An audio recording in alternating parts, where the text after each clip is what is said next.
भैया वो अपने चला छोड़ दीजिए हटे।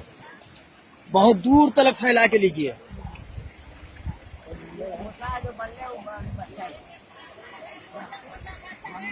वहाँ थे हम जब आया जब था। अच्छा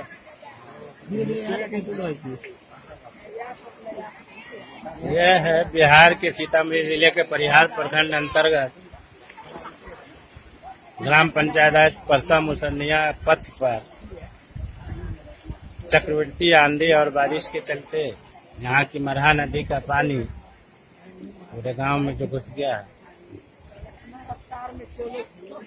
जिससे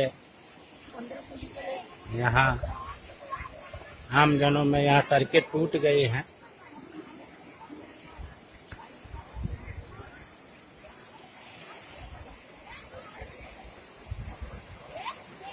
और प्रखंड मुख्यालय से परसा पंचायत का रास्ता बंद हो गया है। गांव में सारे लोग गांव से बाहर नहीं निकल सकते।